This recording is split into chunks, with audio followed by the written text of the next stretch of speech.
आखिर ये अंग्रेज आए कब? अगर इन्हीं के आने से समस्या थी तो ये आए कब? तो पता चला लगभग 1600 ईस्वी के लगभग ये अंग्रेज इस देश में आए। इसका मतलब ये है कि जब ये आए तो सारी समस्या लेकर आए होंगे, तो हमको गुलाम बना लिया होगा। मगर जब अंग्रेज आए ही नहीं थे तो क्या हम लोग आजाद थे?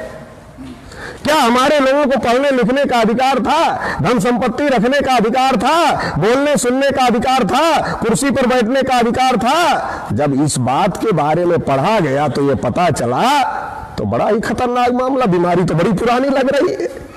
पता चला कि जब अंग्रेज नहीं आए थे, जब मुगल नहीं आए थे, तब इस देश में ब्राह्मण आए और ब्राह्मणों ने इस देश में जाति व्यवस्था बनाया, वर्ण व्यवस्था बनाया और जाति व्यवस्था वर्ण व्यवस्था बनाया, कर्मिक असमानता भी बनाया। क्यों बनाया? अंग्रेज तो ब्राह्मणों को कहते हैं फूट डालो और राज करो की नीति थी, मगर अंग्रेज तो तब आए ही नहीं जब इन्होंने हमारे अंदर फूट डाल दिया। तो जब अंग्रेज नहीं आए थे, जब मुगल नहीं आए थे, तब ब्राह्मण आए और ब्राह्मणों ने इस देश में वर्ण व्यवस्था बनाई, जाति व्यवस्था बनाई और जाति व्यवस्था और वर्ण व्यवस्था बनाकर हमारे लोगों को गुलाम बनाया। एकलव्य की कहानी तो सुना होगा। एकलव्य गुरु द्रोणाचार्य के पास जाते हैं, गुरु द्रोणाचार्य को कहते हैं मुझे धनुर्विद्या सिखा दो। द्रोणाचार्य उनका कुल पूछते हैं, गोत्र पूछते हैं और द्रोणाचार्य को जैसे पता चलता है एकलव्य पिछड़े वर्ग का है, द्रोणाचार्य उसको शिक्षा देने से मना कर देते हैं। एकलव्य फिर भी दुनिया का सबसे बड़ा धनुर्धर हो जाते हैं तो द्रोणाचार्य छल करते हैं और दाहिने हाथ का अंगूठा ले लेते हैं। ये तो मुगलों ने नहीं किया ना, ये तो अंग्रेजों ने नहीं किया ना, ये तो ब्राह्मणों ने किया। जब अंग्रेज और मुगल नहीं आए थे तब ये काम ब्राह्मणों ने करने का काम किया। इसका मतलब जब अंग्रेज नहीं आए थे, जब मुगल नहीं आए थे, तब ब्राह्मणों ने हम लोगों को अधिकार वंचित किया, हम लोगों को गुलाम बनाया। उन्होंने हमारे लोगों को शूद्र बनाया, हमारे लोगों को शूद्र बनाकर कहा तुम हमारी सेवा करो। शूद्रों में दो कैटेगरी बनाई, एक सछूत शूद्र बनाए, दूसरे अछूत शूद्र बनाए। जो अछूत थे उनका तो हुक्का पानी बंद कर दिया, उनको तो गांव के दक्षिण दिशा में बसा दिया, उनसे तो कोई मतलब नहीं था। मगर जो सछूत शूद्र थे, अगर उनका भी हुक्का पानी बंद कर देते तो ब्राह्मण भूखे मर जाते। ये भी तो खतरा था। अगर सबका हुक्का पानी बंद कर देते तो वो भूखे मर जाते, क्योंकि वो कमाते तो है नहीं, वो पैदा करने वाले नहीं है, वो फोकट के खाने वाले। पैदा हमारे लोग करते हैं और मुफ्त में पंडित को खिलाते हैं, क्योंकि पंडितों ने कहा कि तुम्हारा धर्म ही है कि निष्काम भाव से हमारी सेवा करो। तो हमारे लोगों ने पूछा कि इसके बदले में क्या मिलेगा? बोला इस जन्म में तो कुछ नहीं मिलेगा, ऐसा हो सकता है कि अगले जन्म में तुम भी ब्राह्मण हो जाओ। हमारे लोगों ने सोचा भी एक जन्म तो खराब ही हो गया, चूंकि पंडित क्या समझाता, ये जो तुम आज शूद्र में पैदा हुए हो, ये जो तुम नीची जाति में पैदा हुए हो, इसका कारण क्या है? इसका कारण ये है कि तुम्हारा जो पूर्व वाला जन्म था, उस जन्म में तुमने खराब कर्म किए थे, इसकी वजह से तुम नीच जाति में पैदा हो गए। तो हमारे लोगों ने सोचा चलो एक जन्म तो खराब हो ही गया है, कम से कम अगला जन्म ही अच्छा कर ले। तो इसके लिए हमारे लोगों ने निष्काम भाव से ब्राह्मणों की सेवा किया। जब यादव जी दूध पैदा करते थे तो अपने बच्चे को बाद में देते थे, पंडित जी को पहले देते थे। पटेल जी अनाज पैदा करते थे तो अपने घर बाद में रखते थे, पंडित जी के लिए पहले निकाल कर रखते थे। ऐसे ही सारी बिरादरी के लोग, प्रजापति जी भी बर्तन देने का काम करते थे, मौर्या जी भी सब्जी भाजी देने का काम करते थे, माली जी फूल देने का काम करते थे। तो ये जो ब्राह्मणों ने जो शूद्र बनाया, शूद्रों में जो सछूत शूद्र हैं वो पिछड़े वर्ग के लोग। मगर पिछड़े वर्ग के लोग कैसा सोचते हैं? पिछड़े वर्ग के लोग ऐसा सोचते हैं, ये ब्राह्मण है, ये क्षत्रिय है, ये वैश्य है, ये शूद्र है, तो ऊपर से नीचे नहीं आते, नीचे से ऊपर चलते हैं। बोलते हैं ये नीचे सबसे शूद्र है तो ये कौन है? ये जाटो लोग हैं। फिर हम तो इसके ऊपर है थोड़ा, तो हम तो कम से कम वैश्य हो सकते हैं, नहीं तो क्षत्रिय हो सकते। ये जो उल्टा सोचते हैं, इसकी वजह से पिछड़े वर्ग के लोग आज तक समझ ही नहीं पाए कि उनका वास्तविक दुश्मन कौन है, ये समझ नहीं पाए। तो ब्राह्मणों ने पिछड़े वर्ग के लोगों को शूद्र बनाया, और जैसा गुलाम ब्राह्मणों ने बनाया वैसा गुलाम अंग्रेजों ने नहीं बनाया, वैसा गुलाम मुगलों ने नहीं बनाया। क्योंकि ब्राह्मण ये नहीं कहता तुम हमारी गुलामी करो, उस समय कहा होगा मगर आज तो नहीं कहता। हम खुद ही उसकी गुलामी करते हैं, क्योंकि लोग हमारे हैं मगर लोगों के दिमाग पर ब्राह्मणों ने कब्जा कर लिया है। जैसे पहले हम लोग गांव में रहते थे तो किसी महिला के सर पे काली सवार हो जाती थी, किसी के सर पे दुर्गा सवार हो जाती थी। तो दुर्गा काली तो किसी किसी के सर पे सवार होती थी, मगर ब्राह्मण तो पिछड़े वर्ग के हर व्यक्ति के सर पे सवार है। तो ब्राह्मण हर व्यक्ति के सर पे सवार है। तो ब्राह्मणों ने डर बिठा दिया है, अगर तुम्हारे घर बच्चा पैदा हुआ और तुमने पंडित को नहीं पूछा तो तुम्हारा बच्चा मर सकता है। तो हमारे लोग पंडित को पूछने जाते, मुफ्त में थोड़े पैसा लेता है फिर बताता है।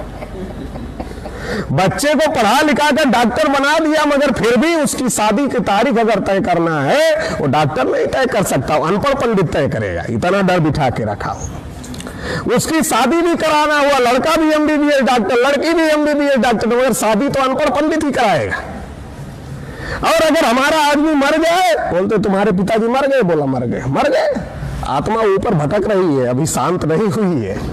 तो पूछता क्या करना होगा, बोलता ये तो तुम्हें ही परेशान। अब मेरे पिताजी ने खुद नहीं खाया, मुझको खिलाया, खुद अच्छा कपड़े नहीं पहने, हमको पहनाया, जीवन भर पाला पोसा, अब उनकी आत्मा हमें ही परेशान करेगी। अजीब तर्क है। हम सोचते हैं परेशान ना करे पिताजी, तो हम पंडित जी को पूछते हैं पिताजी ना परेशान करें हमको, इसके लिए क्या करना। तो पंडित जी कहते हैं पंडितों को खिलाना होगा। अगर पंडितों को खिलाओगे, दान दक्षिणा करोगे, उनकी आत्मा को शांति वहां मिल जाएगी, और जब उनकी आत्मा को शांति मिल जाएगी तो तुम्हें परेशान नहीं करेगी। तो ये ब्राह्मणों ने लूट की व्यवस्था बनाया। हम लोग जब छोटे छोटे थे तो भैंस तालाब में जाती थी। जब भैंस तालाब में जाती थी, भैंस को जोक पकड़ लेता था। जोक जानते हैं आप लोग? तो इतना इतना बड़ा कीड़ा होता है, वो जब पकड़ लेता था उसका खून चूस लेता था, चूस लेता था, चूस लेता, चूस चूस के लाल हो जाता था। और जब चूस चूस के लाल हो जाता था, भैंस तालाब से बाहर निकलती थी, तो हम लोग निगाह पड़ती था, इसको जोक पकड़ लिया था। हम लोग उसको छुड़ाते थे। जैसे भैंस को जोक चिपक जाती है, भैंस बड़ा होता है, जोक इतनी बड़ी होती है। ये पिछड़ा वर्ग इतना बड़ा है, ब्राह्मण इतना बड़ा है। तो जैसे भैंस को जोक पकड़ लेती थी, वैसे इस पिछड़े वर्ग को ब्राह्मण पकड़ा हुआ है। जैसे जोक भैंस के खून को चूसती थी, वैसे ब्राह्मण पिछड़े वर्ग के खून को चूस रहा है। और चूस चूस के ब्राह्मण तो मोटा हो गया है। अभी तो हम लोग वृंदावन गए थे, वहां मथुरा में हमारी यात्रा पहुंची थी, तो 1.5 कुंटल से कम के तो आपको मिलेंगे नहीं, इससे कम के नहीं मिलेंगे। और हमारे लोगों का चेहरा देखो, जो उसमें चढ़ावा चढ़ाने वाले जाते हैं, उनका दांत और गाल ये दोनों ऐसे चिपटा हुआ रहता है, मतलब सारा खून तो उसने चूस लिया, हमारे लोगों का कुछ बचा नहीं। अब हम लोग उसको छुड़ा रहे हैं, मगर जैसे जोक भैंस को नहीं छोड़ती है, वैसे ये ब्राह्मण हमारे लोगों को इतना मजबूती से पकड़ा हुआ है, ये छोड़ नहीं रहा। मगर छुड़ाना तो पड़ेगा ना, इसका कोई उपाय नहीं है, छुड़ाना पड़ेगा। अगर पिछड़े वर्ग का कल्याण चाहते हैं तो छुड़ाना पड़ेगा। और छुड़ाने के बाद क्या करना होगा, जब हम लोग छुड़ा देते थे तो नमक डालते थे। नमक क्यों डालते? जितना खून निकला हुआ है वो साला बाहर कर दे। तो अभी ये जो फूले साहू अंबेडकर पेरियार की विचारधारा है, ये नमक है। इसको जितना डालोगे उतना खून जो अंदर लिया हुआ ब्राह्मण, वो सारा उसकी चर्बी उतना कम हो जाएगी। तो इसके लिए ये परिवर्तन यात्रा चल रही है, क्योंकि इस देश में बहुत बड़े बड़े घोटाले हुए, आर्थिक घोटाले बहुत बड़े बड़े हुए, मगर आर्थिक घोटाले से बड़ा घोटाला इस देश में इतिहास का घोटाला हुआ। जो सच्चा इतिहास था उसे दबा दिया गया, उसे छुपा दिया गया, और जो झूठा इतिहास था उसे थोप दिया गया। ये सबसे बड़ा घोटाला इतिहास का घोटाला हुआ। ये इतिहास के घोटाले का पर्दाफाश ये परिवर्तन यात्रा कर रही है। क्योंकि पिछड़े वर्ग को अपना इतिहास नहीं पता, जिस दिन इतिहास पता हो जाएगा उस दिन 3.5% को रास्ता भी नहीं मिलने वाला है ढूंढने से किधर जाना है। तो ये जो पिछड़ा वर्ग मोर्चा के माध्यम से हम लोगों को जागृत करने का काम कर रहे हैं कि ये ब्राह्मण तुम्हारा हजारों साल से शोषण कर रहा है। अंग्रेज आए तो अंग्रेजों ने क्या देखा? अंग्रेजों ने देखा ये तो सब जानवर है। अंग्रेजों के सामने बड़ी समस्या पैदा हो गई, ये इतने बड़े समाज को ब्राह्मणों ने जानवर बना दिया। तो अंग्रेजों के सामने ये समस्या पैदा हो गई, प्रशासन चलाने के लिए वो इंग्लैंड से आदमी तो नहीं ला सकते थे इतने ज्यादा।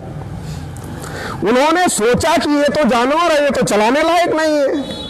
और ये जिन्होंने इनको जानवर बना दिया, ये तो महाबदमाश लोग हैं। अगर इनसे हम प्रशासन चलवाने का काम करेंगे तो ये तो हमारे प्रशासन का ही सत्यानाश कर देंगे।